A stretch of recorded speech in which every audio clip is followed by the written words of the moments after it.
The 14th year of Chenghua. Chapter 148. Holding up half the sky. Had the indentation been used to conceal someone, then there would be no doubt that back when everyone had been paying attention to the Longevity Palace, the crowned prince's carriage had been secretly tampered with. Someone with an unfathomable motive could hide within, then wait for a moment halfway through the trip to act against the crowned prince. Assassination would have been the quickest, most convenient method. However, at the same time, if the prince had died in the carriage, the assassin wouldn't have been able to escape. From them, others would have easily been implicated, and the mastermind wouldn't be getting away. There was another method, which was to swap identities with the crowned prince, but Wang Zhi had personally confronted him. The one in the East Palace was the real thing, not any sort of fake. Also, the prince was completely unharmed. Aside from having been rained on and contracting wind chill, he had not encountered any other dangers, and rain was what the heavens did. It was not something anyone could control. After returning from the Longevity Palace, many officials had fallen ill, not just the prince. In that case, what was the purpose of the indentation on the carriage? Wang Zhi thought and thought, yet couldn't explain it. He knew himself to not be a moron, but this was so complicated, no one would be able to figure a clue out of it. Maybe Tang Fan could, as he was the one that had found this headache for him, anyways. But Tang Fan was currently outside the palace. Water that was far away couldn't help a fire that was nearby. The most important point was that Consort Wan was now dead and every level of the palace was in chaos. She was no empress, but Wang Zhi could imagine what the emperor's reaction was right about now. Eunuch Wang. His subordinates Wen Sheng and Wen Yuan, and even the eunuch that had reported the news, were looking at him. Wang Zhi's hard-to-quell impatience had infected them and they showed slight apprehension. "What's with the panic? Is the sky falling down?" he answered unhappily, standing to walk a few steps off. He decided to set the carriage aside for now. Since the crowned prince was fine, there was no need to be caught up in that for right now. Times were perilous, and with the noble consort death, the Wan group had to be more fearful than anyone else. Cornered dogs would jump over walls, they might do something. He thought for a bit. "Hear this, each of you separately ask about Liang Fang's movements. Be careful and report back to me if you find out anything." Huh. Wen Yuan was a bit confused. At this time, shouldn't the emperor's movements be the most inquired after? Idiot. Wang Zhi could tell what he was thinking of with one glance. Use your brain to think. Asking about His Majesty's whereabouts is taboo, too conspicuous, and easy to be discovered. If we start from Liang Fang, it'll be a lot easier. You're both eunuchs, so not many will be on guard about this. Wen Yuan had been harshly scolded, but he was thankfully used to this. Tongue slightly stuck out, he quickly agrees to this. Wen Sheng was overall wittier. "Do you wish to know if there's any connection between him and Wan Tong?" "Correct." Wang Zhi gave him an appreciative glance. "He has a lot of secret ties to the Wan group. He wouldn't be quiet about something like this. Watch carefully." In terms of seniority, Liang Fang was a bit higher than Wang Zhi. Of the eunuchs in the palace, only Huai'an had been able to sit equally to him. After Huai'an's exile, the two most important departments in the 12 supervisories, royal steeds and ceremony management, had landed entirely in Liang Fang's hands, giving him all-encompassing power, his word being law. Coordinating with Consort Wan inside and echoed by the Wan group outside, he was practically a fish in water. Communications between her and the group had sometimes relied upon him to spread the word. His power was obvious at a glance. Wang Zhi had guessed wrong.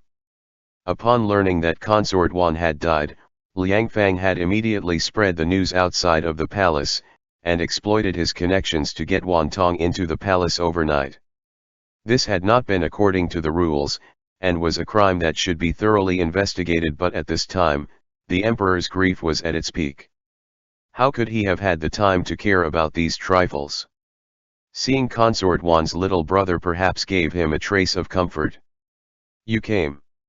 Consort Wan's corpse was still placed upon the bed she typically slept in, the emperor seated beside her.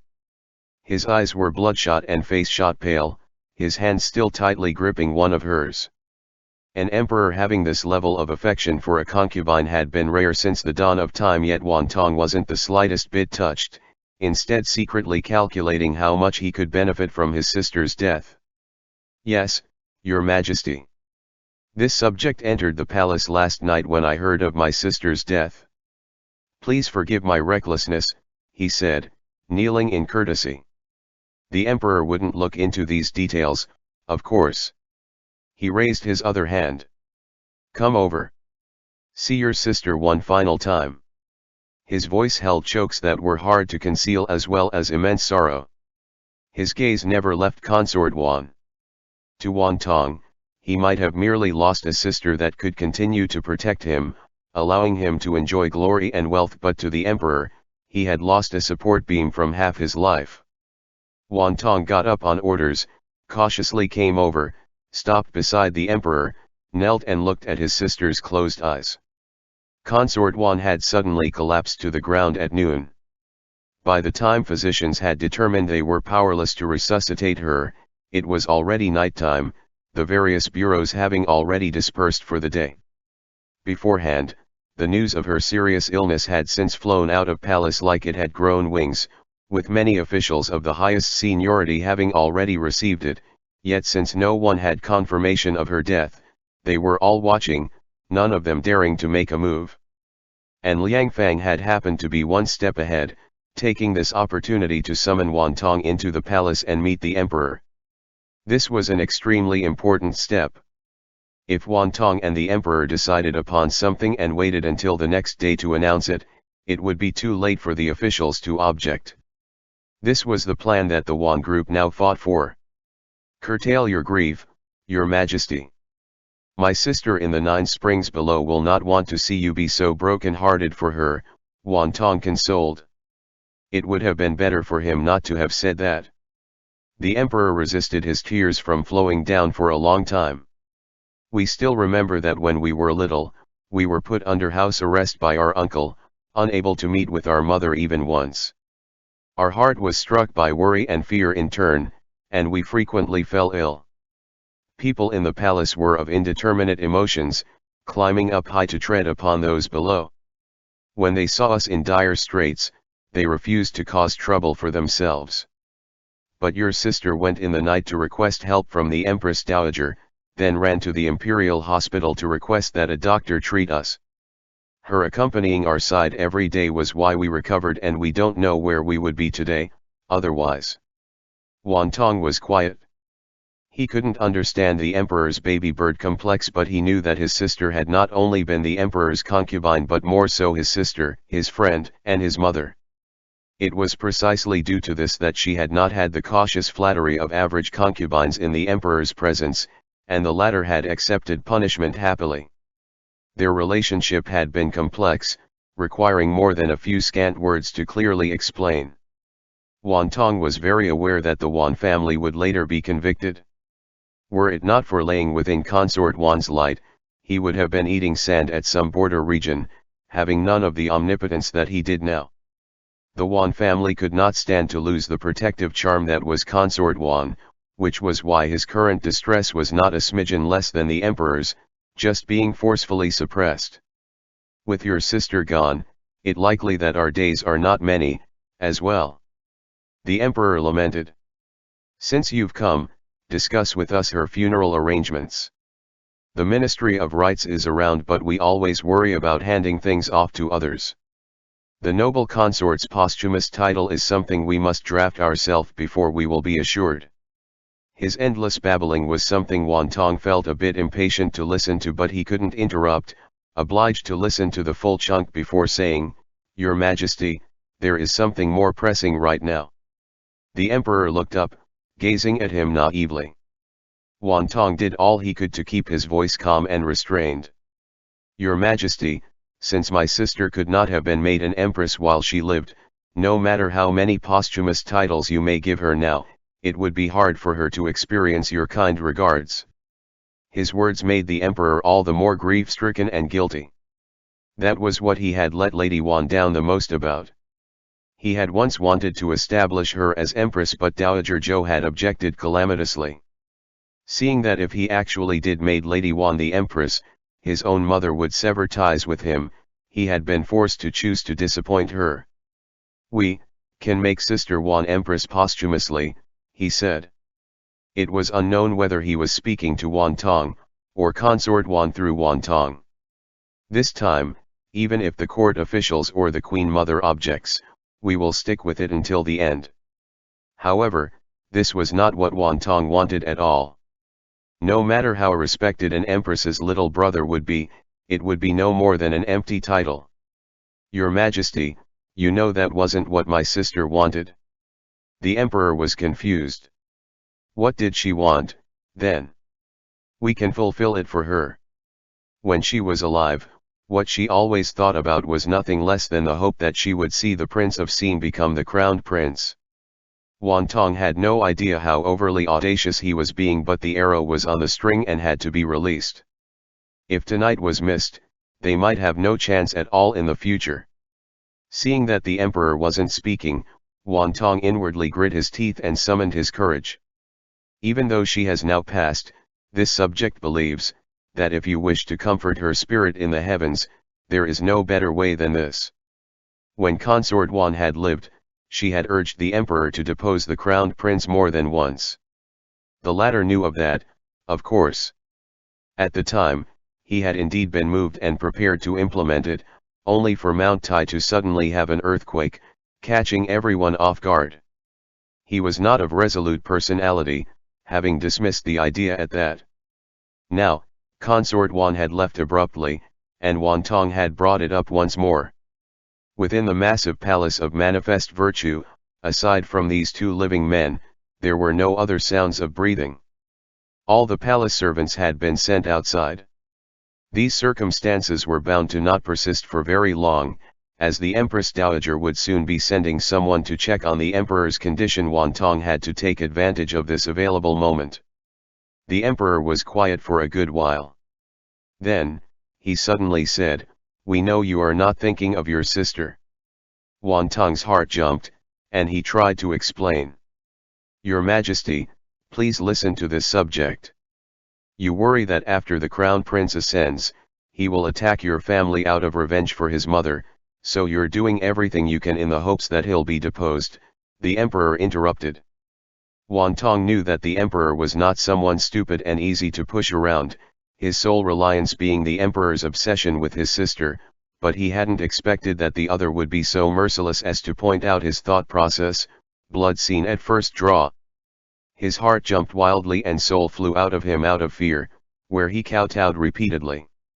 "Your insight is great, Your Majesty, but this subject has no such intentions. I was only think of my sister's wishes." The emperor sneered. "Your sister wanted us to depose the crowned prince. That, we could understand, because she had those qualifications. For as long as we can remember, she was at our side and has also given us the grace of saving our life. In our heart, no one can compare to her. But you? What qualifications do you have to request that of us?" Wan Tong had never seen him speak so harshly before, dumbfounded for a time. All he could say, non-stop, was, "This subject has been accused wrongly." "However, you are right about one thing," the emperor switched topics. "Having the Prince of Xin be the crowned prince is indeed what she wanted. So that she may go with peace of mind, we will do our best to fulfill her wish. After you return, have one and get ready. The great court meeting tomorrow is when we will announce the deposition of the crown prince." Following a great shock came great joy. Wan Tong had nearly sweat through his clothes, already having no strength to speak. The ever uncaring about everything, ambitionless emperor now smiled mockingly at him. "How fortunate you are to be born from the same womb as your sister, allowing you to be her brother." For this period of time they had spoken in this palace, no one was listening in. Wang Zhi had no idea that the emperor was yet again of the idea to depose the crowned prince due to consort Wan's death, but he had long come to know from his subordinates reports that Liang Fang had secretly let Wan Tong into the palace, as well as that Wan Tong was slow to leave the palace of manifest virtue after entry. He was clearly having a private talk with the emperor. Even if Wang Zhi, who had lived in the palace for many years, didn't know what exactly they were saying, he already smelled the stench of a conspiracy. With things like this, the Wan group and those on the crowned prince's side were like fire and water. There was absolutely no room for any reconciliation. Every day that the crowned prince didn't ascend was another day that he was only a monarch to be. There was only a suffix of difference between a monarch and a monarch to be, but the difference between them was astronomical. The Wan group would not stop everything just because consort Wan was dead. On the contrary, in order to protect their own lives and futures, they would get even more reckless and do even crazier things. Wang Zhi knew that no matter how tremendous his influence was, he was just one person. The palace was now in Liang Fang's grasp. Huayan was not around and he could not clap single-handedly. He didn't care whether or not someone was monitoring him right now, having Wen Shen go out of the palace to find Wei Mao, who would go to find Tang Fan, and inform him of everything that was going on. At that time, Tang Fan and Sui Zhou were already preparing for bed, only to hear the gentle sound of birds singing outside. It's so cold and the middle of the night. Why are birds singing? Tang Fan wondered. Sui Zhou quietly draped clothes over himself, stood and left, immediately after which the thud of a heavy object falling to the ground was heard outside. After a short moment, he pushed the door open again and entered, followed by Wei Mao, who was rubbing his arm with a pained expression. Tang Fan was both amused and annoyed. I say, Lao Wei. You can just come in if you want to, no one would stop you. Why pretend to be a bird? Wei Mao smiled bitterly. This lowly one had no choice. Thanks to the Jinyue, no one dares to be impudent around these parts, but there are many people keeping watch around Eunuch Wang's residence. It was hard for me to find a chance to leave and I didn't dare to make too much noise, but the count here is much too rough. My arm nearly broke. Sui Zhou was expressionless. No one would be happy to have a good thing interrupted. Thankfully, it hadn't yet begun, because if he'd had to go out and grab someone halfway through, his anger would have been even greater. Tang Fan gave a slightly awkward cough. It must be something urgent for you to have come here at this hour, yes. Wei Mao didn't speak nonsense, immediately conveying in simple terms what Wang Zhi had wanted him to. Afterwards, Tang Fan's brows furrowed tight. That's a bit ominous. Sir, is Eunuch Wang going to be in danger in the palace? Wei Mao said nervously. Tang Fan shook his head. You don't need to worry at all about him, he has more advantages than anyone else and will certainly avoid all poor luck. When I said ominous, I didn't mean to him. Then, he said to Sui Zhou, it seems like I'll need to make a trip to the princess estate. The other had no objection. I'll escort you there. Sui Zhou wanted to escort him not because he was afraid that something unexpected would happen to him, like getting mugged or silenced. The capital's public defense had not deteriorated to that extent. Even though Tang Fan was now idling about at home, no one with bad intentions would be able to get to him easily. It was simply because Sui Zhou was a Jinyue, he was familiar with the roads of the capital, so he could bring him down detours that would avoid the senses of those with motives. After Wei Mao's departure, the two left out of the back door, one after another, to head for the princess estate. The estate was currently at rest, the on-duty doorman was no exception. In this cold weather, no one wanted to sit out and eat wind, he had long hidden away in a nest of blankets, refusing to come out. And yet, because it was too cold, he couldn't fall asleep right away, tossing and turning. Thinking back to the stewed meat he had eaten during the daytime, he felt elated. Right then, a burst of cold wind seemed to blow past the crown of his head. He shrank his neck back. Remembering how he had clearly shut the windows and wondering where the wind had come from, he lazily opened his eyes and couldn't help but be terrified. Somehow, there had come to be 2 extra people in his room. It was dark, their features too blurry to make out. The doorman went to shout in fright, then quickly found that his mouth was being covered up, leaving him only able to make a whimper-like noise. One of the people said, "Don't yell. I'm Tang Fan. A few days ago, Consort Zhou invited me in as a guest. There's something urgent that I need to find him and the princess for, so pass along a message for me quickly." That voice was indeed a little familiar. The doorman thought about it, then nodded, after which the other released him. He panted loudly. "You are Solon Tang." The oil lamp on the table was then lit. By the faint light, he could finally make out the other's appearance. It really was him. But, they had to have jumped over the wall to come in, right? In the middle of the night, a stately cabinet member had not walked the proper path but had instead jumped over a wall to trespass in someone's home. Was that appropriate? The doorman was tongue-tied, whereupon he saw the one beside Tang Fan coldly say, "Why aren't you going to inform them? Do you think he came here to play around out of boredom?" The man's voice was so cold, it was about to drip slush. The doorman automatically shivered. Too afraid to drag this out, he quickly draped his outer robe over himself and ran off. With the layers of reports made, the princess estate quickly became alarmed. Candles lit up in quick succession. After half an incense stick's worth of time, Tang Fan finally met Princess Chongqing and Zhou Jing, who remained in that same study. Tang Fan spoke no nonsense, cutting to the chase by asking, "For what reason did you lie to me, princess?" As soon as that was said, it was not only Sui Zhou but even Zhou Jing that had a look of surprise. The princess did not, however. "You found out, Master Tang?" "Yes. You knew from the very start that the crowned prince had not been replaced. Why did you say last time that you didn't see a scar on his hand?" Princess Chongqing sighed. "I was forced to do that.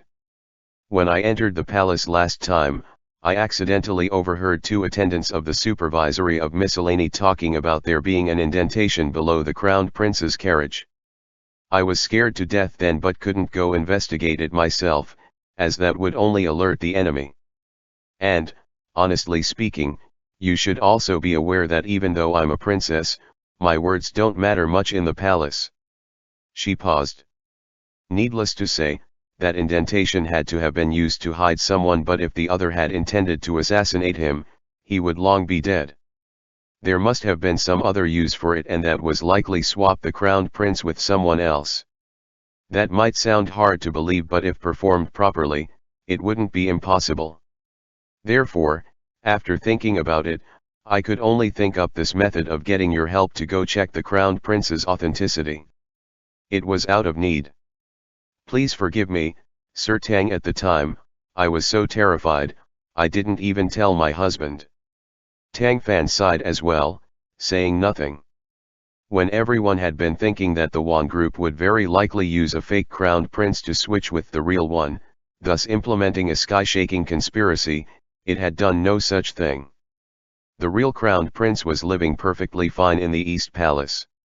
In that case, why would the group do all these extra things? It couldn't be that they were willing to watch the crowned prince ascend, doing nothing at all. Seeing Tang Fan's grim expression, the princess probed, "Sir Tang, you must have learned of Consort Wan's sudden fainting spell." "Yes. The noble consort cannot be resuscitated," he answered. "She's dead." Both the princess and her husband sucked in cold breaths, deeply shocked. End chapter. The 14th year of Chenghua. Chapter 149. Still pretty warm. The princess, having been able to find out that Consort Wan fell ill and passed out, demonstrated how well informed she was. She hadn't expected that Tang Fan would be even more well informed. What surprised them even more was the fact that Consort Wan was actually dead. There was a moment of silence within the hall. No one spoke, seemingly all mulling over the news. However, after thinking about it carefully, this appeared to be as expected. The lives of many had stained Consort Wan's hands, with even the crowned prince's mother's death unable to be separated from her. Everyone had been saying that heaven's doctrine would turn and respond with retribution. That retribution only coming now was a bit too late, though. The princess sighed. Brother Emperor is going to be heartbroken and inconsolable now. I don't know what he'll do, perhaps fight for Lady Wan to be posthumously titled as Empress. A sister knew her brother best. Little did she realize that she had guessed most of what the Emperor had said to Wan Tong. Tang Fan said nothing. If it was only that much, then whatever. To speak very disrespectfully, Consort Wan was already dead. Whatever titles she was given now that the censors would kick up a fuss about and fight over, none of them would influence politics or the country at large. What was scary was that the Emperor, on a whim, would think to do something universally shocking. With this said, the crowned prince is not a fake, nor was he poisoned or assassinated, she then asked. Correct. He's suffering from wind chill but his life isn't in danger, Tang Fan answered. She creased her brow. In that case, what was the purpose of the indentation beneath the carriage? The supervisory of miscellany didn't just add it on randomly, right?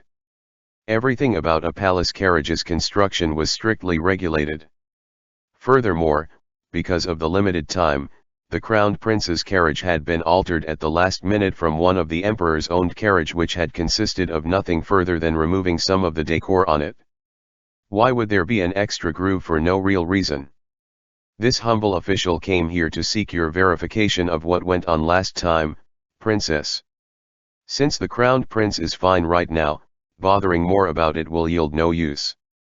I am truly sorry about causing a disturbance this late at night and will be taking my leave. Princess Chungqing was not someone that could discuss anything major. After hearing what the supervisory people had said, her giving Tang Fan the information already portrayed her close position to the crowned prince, but she couldn't manage the situation at large. Disobeying her imperial brother was even less doable. Hence was why she had needed to make up a lie about the crowned prince's finger scar to have Tang Fan go find out the truth, lest she invite disaster onto herself. That intelligent, self-preserving behavior was something Tang Fan could understand, but it ended there. There was no way he could discuss things with her, or speak in more in-depth words. Everyone was smart here. There was no need to say much more. The princess smiled apologetically. I've troubled you with running all around, Sir Tang. This formerly had nothing to do with, yet I dragged you into the water. You're too polite, princess, he said with a smile. If it's related to the crowned prince, then it's a major event that could shake the foundation of the nation. This Tang Fan currently has no official duties, but I cannot stay out of it. With those few polite words, Tang Fan and his companion got up to leave. From start to finish, Sui Zhou hadn't said a thing, as if completely forgotten, but the force of him sitting there could not be ignored in and of itself, antagonistic and strange. Many knew that Tang Fan had a good relationship with Sui Zhou, but only after witnessing with her own eyes how Sui Zhou had escorted him in the middle of the night did the princess realize exactly how good their relationship was. While Sui Zhou was consort kin, he had actually made factual contributions. People might say that Wan Tong had gotten lucky, but no one say that Sui Zhou had. This was the difference between them. There was no need to mention how Sui Zhou had extended a helping hand when the crowned prince was in the worst of trouble. If the prince could smoothly ascend, Sui Zhou's position would only get more secure and illustrious. Tang Fan needed even less explanation. He ran himself ragged for the crowned prince. As long as the latter wasn't an ingrate, he would definitely repay his regards. Tang Fan's re-entry into the cabinet was only a matter of time. In light of all that, the princess and her husband treated the two of them with excessive courtesy, not daring to rely on their status to give them any slight.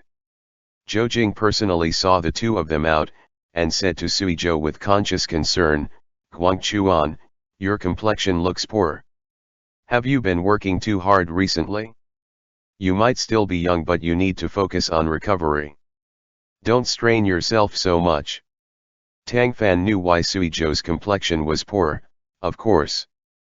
Who would have a nice one after being called out in the middle of the night, away from your, nest of blankets? But, that was not for outsiders to know. Suizhou's face remained tight. Thank you for your goodwill, consort. I'll focus on it. He always had this look. Anyone not close to him would not be able to tell what thoughts were hidden beneath it. As time passed, everyone had grown used to that. Were he to smile at Zhou Jing right now, the latter would actually be scared. Once out of the princess estate, a burst of cold wind outside made Tang Fan shrink back his head. A fur cloak covered him. Suizhou had taken it off from himself. You should wear this, Tang Fan said. I'm not cold, Suizhou glanced at him, I'm still pretty warm. The other grabbed his hand. That's why we need to go back as soon as possible. The frigid wind was cold, but with another person at one's side, the chill was practically reduced to nothing. However, if they knew about the conversation that had happened between the emperor and Wantong, they would likely be in no mood to be happily this carefree. Wantong didn't stay long in the palace of manifest virtue. After confirming the emperor's will, he quickly left the palace. In the end, entering the palace in the middle of the night violated the rules. Dowager Zhou had never looked highly upon the Wan family to begin with. Now that its supporting mountain had collapsed, if she caught information that could be used against him, who knew what would happen? That old hag. Why wasn't she the one who died? Wantong mentally spat, picking up his pace. He felt a slight wave of sadness over his sister's death, but when thinking back to the emperor's promise, it was hard to conceal his excitement. Distantly, several figures swayed at the palace gates and his breath automatically got caught, but he soon released it, because he recognized one figure amongst them. The other party welcomed him, asking in a quiet voice, Sir Wan, how did it go? Everything went smoothly. Wantong grinned in a want to laugh. Quickly recalling that this wasn't the right occasion, he quickly put away his smile, quieting his voice. You mean to say, there was much luster in the other's eyes? Yes. By your great blessing, eunuch, I said what you told me to say, and it actually succeeded. If something this big can be done, you will have an immense share in that contribution. You're too polite, Sir Wan. I only came up with the idea. The other was quite humble, not smugly claiming credit at all. His Majesty had deep affection for the noble consort, which is why he agreed. This is better than us having to take a very big risk. Wantong nodded. Right. Now that I think of it, our previous method was way too risky. Making it much more above board is really phenomenal. What did His Majesty say? He asked me to talk it over with Wanan and will announce it during the Great Court meeting, expediting its implementation before anyone is able to react. Then, the crowned prince will surrender his title and be sent directly off to elsewhere. At that time, His Majesty will immediately declare that he's going into seclusion to cultivate the Dao, avoiding the noise of the censors. Once a long period of time passes, those people will know that there is absolutely no margin for recovery, and will only be able to helplessly accept it. The other yet raised doubts. It likely won't be too easy to get past the blockade of the 6 ministries and 9 ministers, yes. No need to worry. I'm going back to discuss things with Wanan, Penghua and the others. If I need your power when the time comes, I'll have to ask you to be generous with your help. When the time to act comes, I will naturally help. Be at ease, Sir Wan, you and I are on the same boat, so we should help each other out. However, he switched the topic around. You know as well that His Majesty's nature is the most finicky. Each day that the promise he made to you does not come to light is another day that it might not be for certain. Perhaps someone might persuade him to change his mind again. Don't forget that during the crowned prince's deposition last time, it failed at the final stretch. Recalling what had happened last time, Wan Tong felt inward resentment. If there hadn't been that earthquake then, they wouldn't be needing to go to so much trouble now. Relax. There won't be a repeat of last time. In this hurried exchange, the time and location were inconvenient, and they could not say much more. Wan Tong bid farewell to the other, turned to get on his carriage, then rode straight back to the Wan estate. This Wan estate was not his own but the residence of head of the cabinet Wanan, who had not yet fallen asleep. This stemmed from Wan Tong having already spread word around before entering the palace, to have two other cabinet members Chenghua and Yinji, fellow members of the Wan group, come to Wan An's residence, so that they could meet up after he left the palace. At this point, the three had already drunk down several cups of tea, going from sleepy-eyed to full of vigor, and then Wan Tong finally arrived. Seeing him, they only stood up, not coming forward to greet him. These few were called the Wan group by outsiders, but the core of that was consort Wan's little brother, Wan Tong, not Wanan. At the end of it all, even though they were headed by him, they kept their civil official pride at heart, having some vague contempt towards tacky consort kin like him. It was only because they all had mutual benefits that they had come together. This also didn't mean that this alliance was unstable. On the contrary, it was precisely because they had done a lot of misdeed together. If anyone wanted to wash their sinful hands in a gold cleansing basin, both sides would look down upon them. Brother Wan. Yinji had just opened his mouth, only to be cut off by Wan Tong. My sister died. What? What? Exclamations of surprise rose up in the hall successively. Everyone's expression were the same, and that was of shocked. But afterwards, all of their expressions grew increasingly different. Wan Tong wasn't of the mind to bother with that, immediately informing them all of his dialogue with the emperor. Having learned a lesson from last time, no one rushed to be ecstatic right now, instead requesting Wan Tong's clarification over and over again. His Majesty genuinely plans to depose the crowned prince. Yes. Wan Tong drank down the tea the maid served in one gulp. We even discussed that after the crowned prince is stripped of his title, he should be sent off to a fiefdom as soon as possible. He should have set his mind. However, we also need to have both hands at the ready this time. We can't let those pedantic officials drag a good thing down into being a ruined thing. With that said, he set his cup down hard, saying viciously, "This old man doesn't think that there's going to be another earthquake at Mount Tai. Only now did the others revel in this. We'll have to plan well for the great court meeting tomorrow. Yuanfu and I have a group of censors we can supply for the task," Yinji said. "If those people send memorials of objection, then our people can also send memorials refuting them. A quarrel between scholars is nothing more than seeing whose voice is louder. The more turbid the water beneath is, the more His Majesty won't regret this. In order to prevent further complications, it would be best to make the crowned prince leave the capital the same day as the deposition edict, else every day he remains here is another that those people won't give up," Chenghua also said. Yinji frowned. "I'm afraid that won't be too probable, as it's too rushed. This will cause His Majesty to be heavily criticized." Wan Tong waved him off. "Don't fret so much. The sooner the better, anyways. Just like Yinji said, complications will come the longer this is drawn out. I was really terrified by what happened last time. There's also the matter of the edict.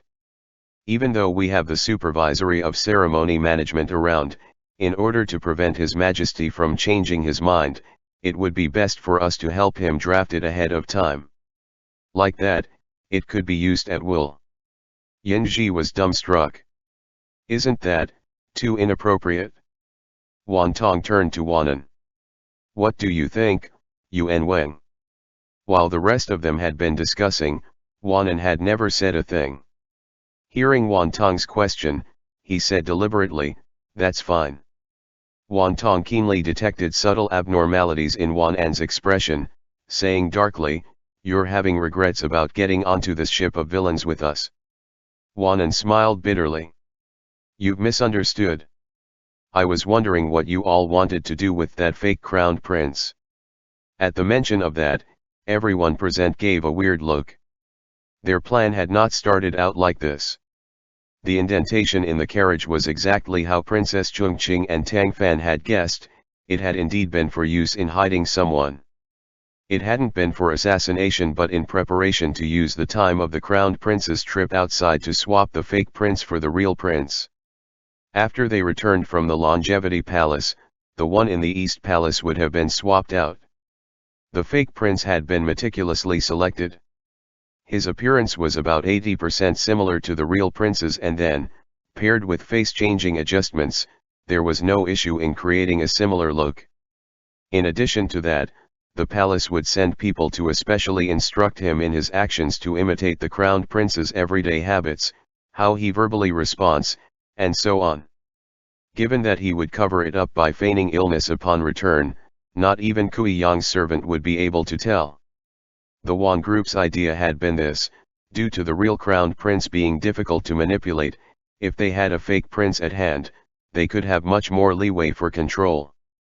They could have the fake prince be seriously ill without getting better, or meet with an accident and turn crippled, after which the emperor would definitely need to reconsider his selection of heir when it came to inheriting the throne.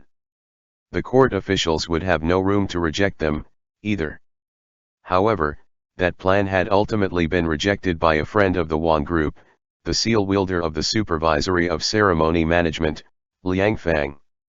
He believed that it was too risky and easy to mess up, as if anyone caught on, their entire army would be wiped out. Wanan and the others were also worried about something happening, which is why they had disagreed with Wan Tong's plan.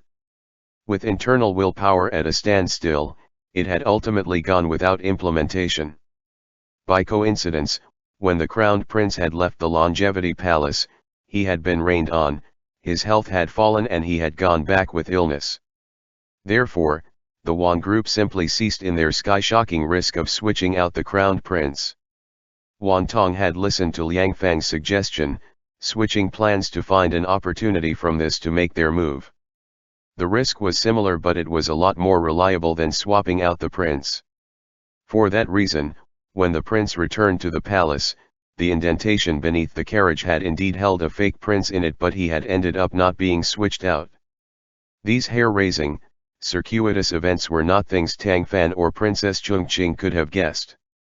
And then, Consort Wan had died. As was said, all human calculations were inferior to the calculations of the heavens. Despite this extremely tortuous process, things had finally gone as they wanted. Everything was prepared and all that was left was to wait for the results at the great court meeting. However, even though the crowned prince hadn't been replaced, the fake one was still around, hence Wan An's inquiry. Wan Tong thought for a bit. He'll be hidden. After the crowned prince is actually deposed, it won't be too late to deal with him. His implication was pretty evident. In the event that the crowned prince couldn't be deposed, the fake one might still have a use. Wanan was hesitant. The fake prince's existence is ultimately a liability. Wan Tong smiled mockingly. Are you afraid that the fake one will stand up and tell on us, thus implicating you? Don't worry. I've hidden him away nicely. The crowned prince's people won't be finding him. Wanan still had doubts. Sui Zhou also heads the Jinyue. Wan Tong was intensely angered into amusement. What even is Sui Zhou? He still has to listen to my orders in the Jinyue. I'm the commanding officer. Peng Hua quickly went to mediate. Why get angry, brother Wan? Yuan Wen was just being cautious. Yuan Wen, don't worry. Even if they have hunch, they won't have any concrete evidence and couldn't make any waves at all. As long as tomorrow goes well, we'll have made a great contribution. Wan Tong eased his tone, too. At a time like this, there were still many areas that required relying on Wanan. He couldn't turn hostile with him. Even if he hated the other's gutless heart, ever anxious that something was going to happen. In his opinion, this was a disadvantage of working with civil officials. They were always overcautious, looking to and fro all day long, fearful and not reliable at all. They were inferior to Li Zishan and Ji Xiao's types, who were more daring and black-hearted in doing things. Both sides took a step back. Wanan smiled, slightly apologetic. When one ages, they always get more concerned about everything. Don't mind me, Brother Wan, I just worry over things falling through at the last second. Wan Tong laughed. You're too serious. His Majesty has a soft personality, and we've all suffered from this loss. Why would there be any reason to worry? How about I trouble you with drawing up a first draft of the edict? He held an intent to venture, but Wanan seemed to not have heard clearly. In contrast with his recent hesitation, he agreed very readily. Seeing that, Wan Tong felt at ease. By the time everyone left the home, it was nearly third watch, 11 p.m. to 1 a.m. On his litter, Wan An's smile and collectedness vanished in an instant, replaced with no expression at all. His family hadn't yet gone to sleep, and his grandson, Wan Hongbi, was waiting for his return. The Wan family had only had one son for each of 3 generations. Wan An's son, Wan Yaiwan, was an official off in Nanjing, and the grandson lived with his grandparents. Wan An would generally never avoid his grandson, having the mind to impart him a lesson. Grandfather and grandson were very close. Wan Hongbi could tell at a glance that the other was not feeling great. Grandpa, did something happen? Wan An looked at him, refusing to reveal any oddities in front the other family members. Come alone with me to the study. As soon as they were in the study, Wan An could no longer hide his emotions. His shoulders practically slumped and he let out a long exhale. Grandpa has made a massive mistake. Wan Hongbi jumped high in fright. Grandpa. Wan An didn't answer, instead asking, how do your peers in Hanlin Academy evaluate me? Seeing the other's hesitance to answer, Wan An laughed bitterly. I can guess without you telling me. It should be none other than that I'm treacherous, devious, sinister, and oppressive, that I only ever flatter the emperor and the consort, and I have the high status of head of the cabinet, yet I'm mediocre and never do anything, right? Grandpa, what's actually going on with you? Why did you make a trip to the main residence? Did that Wan Tong person say something to you? Wan An shook his head, proceeding to talk to himself. I never had regrets before, really.